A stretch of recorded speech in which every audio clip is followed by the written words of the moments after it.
हाँ तो hello friends, तो कैसे हैं आप सभी। आशा करता हूँ कि आप सभी अच्छे होंगे। आज के इस एक नए वीडियो में फिर से आपका स्वागत है। आज के इस वीडियो में हम लोग देखेंगे सीबीएसई न्यू वैकेंसी का क्वेश्चन आंसर। आज के इस वीडियो में हम लोग देखने वाले हैं।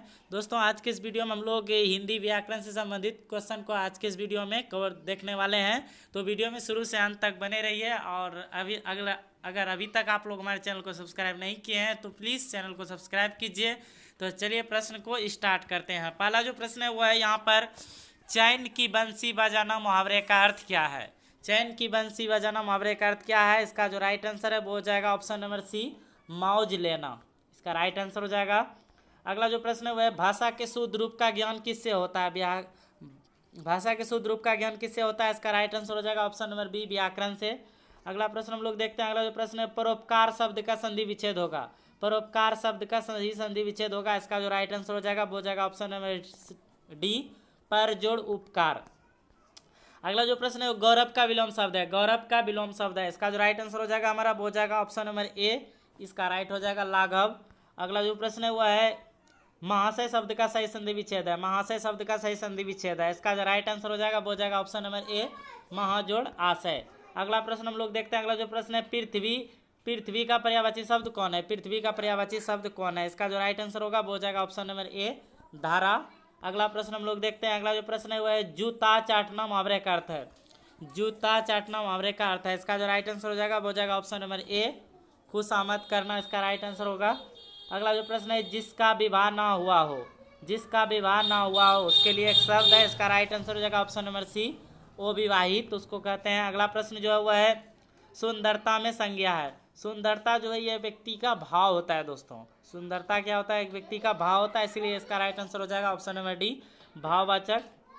अगला जो प्रश्न है वह संसार में कौन सी संधि है। संसार में कौन सी संधि है। इसका राइट आंसर जो होगा वो हो जाएगा ऑप्शन नंबर सी, इसका राइट हो जाएगा व्यंजन संधि है। दोस्तों अगला जो प्रश्न है वह है, दशानन किस समास का उदाहरण है। दशानन किस समास का उदाहरण है। इसका जो राइट आंसर होगा वो हो जाएगा ऑप्शन नंबर बी, बहुब्री समास है। अगला जो प्रश्न है वह है, पुनर्जन्म का सही संधि विच्छेद क्या होगा। पुनर्जन्म का सही संधि विच्छेद क्या है। पुनर्जन्म का सही संधि विच्छेद क्या है। इसका राइट आंसर हो जाएगा ऑप्शन नंबर ए, पुनः जोड़ जन्म। अगला प्रश्न हम लोग देखते हैं। अगला जो प्रश्न है, सही वर्तनी वाले शब्द का चयन कीजिए। सही जो शब्द है इसका राइट आंसर हो जाएगा ऑप्शन नंबर ए, अनुच्छेद। अगला प्रश्न जो है ऑप्शन नंबर ए इसका राइट था। भारतवर्ष में हिंदी को आप किस वर्ग में रखेंगे।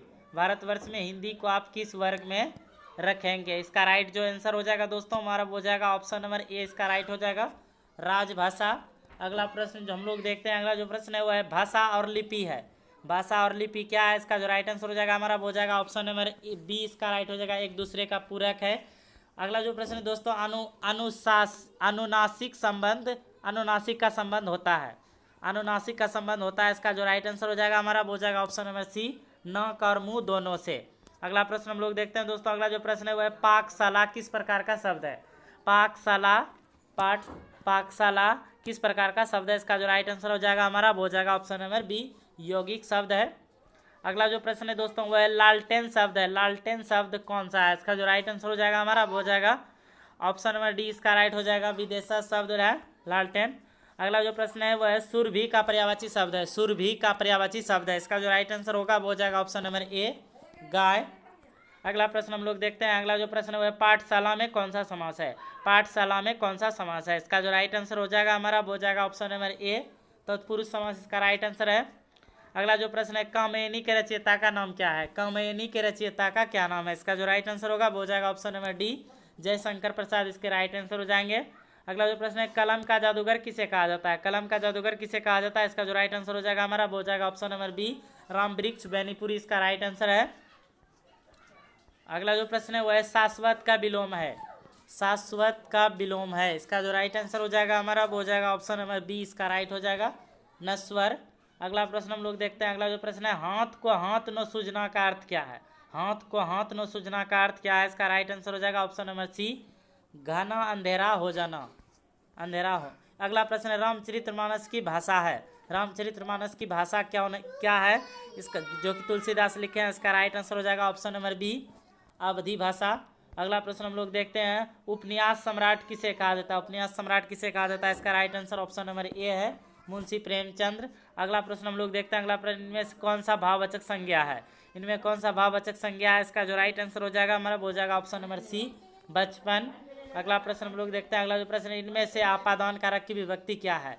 इनमें से आपादान कारक की विभक्ति क्या है? इसका जो राइट आंसर हो जाएगा वो हो जाएगा हमारा ऑप्शन नंबर सी, इसका राइट हो जाएगा से, आपादान से। जब जुदाई अलगाव का बोध हो उसे आपादान कारक कहते हैं, जैसे गंगा हिमालय से निकलती है उसमें आपादान कारक है। अगला प्रश्न, यथाशक्ति में कौन सा समास है? यथाशक्ति में कौन सा समास है? इसका जो राइट आंसर हो जाएगा हमारा वो हो जाएगा ऑप्शन नंबर ए, इसका राइट हो जाएगा अभिभाव समास। अगला जो प्रश्न है, समास का शाब्दिक अर्थ होता है? समास का शाब्दिक अर्थ होता है, इसका राइट आंसर हो जाएगा ऑप्शन नंबर ए, संक्षेप। अगला प्रश्न हम लोग देखते हैं दोस्तों, अगला प्रश्न, विराट का विलोम शब्द है। विराट का विलोम शब्द है, इसका right answer option number C हो जाएगा क्षुद्र। अगला प्रश्न हम लोग देखते हैं दोस्तों, अगला जो प्रश्न है, अभिशाप शब्द में उपसर्ग है। अभिशाप शब्द में उपसर्ग है, इसका जो राइट आंसर हो जाएगा हमारा वो हो जाएगा ऑप्शन नंबर सी, इसका राइट हो जाएगा अभी। अगला प्रश्न हम लोग देखते हैं, अगला जो प्रश्न है, विद्वान शब्द किस संज्ञा का उदाहरण है? विद्वान किस संज्ञा का उदाहरण है? इसका right answer option number B, इसका राइट है जातिवाचक संज्ञा। अगला जो प्रश्न है वह है अति उपसर्ग का अर्थ है। अति उपसर्ग का अर्थ है, इसका जो राइट आंसर हो जाएगा हमारा वो हो जाएगा ऑप्शन नंबर ए, अधिक। अगला जो प्रश्न है दोस्तों वह है बनावट के आधार पर शब्दों के कितने भेद होते हैं? बनावट के आधार पर शब्दों के कितने भेद होते हैं? इसका right answer option number A है 3, वो हो जाएगा रूढ़, यौगिक और यौगिक शब्द हैं। अगला प्रश्न है, उल्लास शब्द का सही संधि विच्छेद होगा। उल्लास शब्द का सही संधि विच्छेद होगा, इसका जो राइट आंसर होगा वो हो जाएगा ऑप्शन नंबर ए, उत जोड़ लास, ऑप्शन नंबर ए इसका राइट है। अगला जो प्रश्न, निम्नलिखित में से कौन सा वाक्य शुद्ध है? यहाँ पर 4 ऑप्शन दिया गया, आप देखिए निम्नलिखित में से कौन सा शुद्ध वाक्य है, शुद्ध शब्द है? मैंने 1 रुपया का सामान खरीदा, मैंने 1 रुपया का सामान खरीदा, मैंने 1 रुपया का सामान खरीदा, मैं खरीदी, हमने 1 रुपया का सामान खरीदा। इसका जो राइट आंसर हो जाएगा दोस्तों वो हो जाएगा ऑप्शन नंबर ए, इसका राइट है, मैंने 1 रुपया का सामान खरीदा, यह इसका शुद्ध वर्तनी है। अगला जो प्रश्न है दोस्तों, लड़का पेड़ से गिर गया, कौन सा कारक है? अभी हमने बताया कि जिससे जो है कि जुदाई या अलगाव का बोध हो उसे आपादान कारक कहते हैं। तो लड़का पेड़ से गिरा, कौन से कारक का व्यक्ति है? इसका right answer option number A है, आपादान कारक। आपादान कारक का चिन्ह होता है से। तेज चलने वाला क्या कहते हैं? तेज चलने वालों के लिए एक शब्द है, इसका राइट आंसर हो जाएगा ऑप्शन नंबर डी, दूतगामी। अगला जो प्रश्न है वह है, जंगल से किकियाने की आवाज़ आई बोली किसकी हो सकती है? जंगल से किकियाने की आवाज़ आई बोली किसकी हो सकती है? इसका आंसर हो जाएगा ऑप्शन नंबर डी, बंदर की। अगला जो प्रश्न है वह है, समास शब्द का विलोम शब्द होगा। समास शब्द का विलोम शब्द क्या होगा? इसका जो राइट आंसर हो जाएगा हमारा वो हो जाएगा ऑप्शन नंबर डी, व्यास। अगला प्रश्न हम लोग देखते हैं, अगला जो प्रश्न है वह है, अभिज्ञ जी का वास्तविक अर्थ क्या है? अभिज्ञ जी का वास्तविक अर्थ क्या है? इसका जो राइट आंसर हो जाएगा वो हो जाएगा ऑप्शन नंबर डी, ज्ञाता या ज्ञानी। अगला जो प्रश्न है वह है, अक्षोध्वनि किसके अंतर्गत आती है? अक्षोध्वनि किसके अंतर्गत आती है? इसका right answer option number B हो जाएगा, संयुक्त वर्ण। अगला जो प्रश्न है वह है, अक्षोवर्ण किस योग से बना है? अक्षोवर्ण किस वर्ण किसके योग से बना है? इसका राइट आंसर हो जाएगा ऑप्शन नंबर ए, इसका राइट है क क्ष। अगला जो प्रश्न है वह है, छ ध्वनि का उच्चारण स्थान है। छ ध्वनि का जो उच्चारण स्थान है ऑप्शन नंबर सी हो जाएगा, तालाब। अगला जो प्रश्न है वह शुद्ध वर्तनी का चयन कीजिए, इसमें कौन सा शब्द शुद्ध है? इसका right answer option number D है, शताब्दी। अगला प्रश्न हम लोग देखते हैं, अगला जो प्रश्न है, नील कमल में कौन सा समास है? नील के समान कमल, इसका राइट आंसर हो जाएगा ऑप्शन नंबर सी, कर्मधारय। अगला प्रश्न हम लोग देखते हैं, अगला प्रश्न, निम्नलिखित में से कौन सा शब्द पुल्लिंग है? इसका जो राइट आंसर हो जाएगा वो हो जाएगा ऑप्शन नंबर ए, कपट। अगला प्रश्न हम लोग देखते हैं, अगला प्रश्न, व्याकरण की दृष्टि से प्रेम शब्द क्या है? व्याकरण की दृष्टि से प्रेम शब्द क्या है? इसका राइट आंसर हो जाएगा ऑप्शन नंबर ए, भाववाचक। अगला प्रश्न है जो कि इस वीडियो के लास्ट प्रश्न होने वाले हैं, निम्नलिखित में से विशेषण चुनिए। विशेषण चुनिए, इसका राइट आंसर हो जाएगा ऑप्शन नंबर सी, थोड़ा। तो यह थे इस वीडियो के कुल 50 प्रश्न। दोस्तों अगर वीडियो अच्छा लगा तो वीडियो को लाइक कीजिए, अपने दोस्तों के साथ शेयर कीजिए, और अगर अभी तक आप लोग हमारे चैनल को सब्सक्राइब नहीं किए हैं तो प्लीज़ चैनल को सब्सक्राइब कीजिए। मिलते हैं इसी तरह के अगले वीडियो में, तब तक के लिए जय हिंद।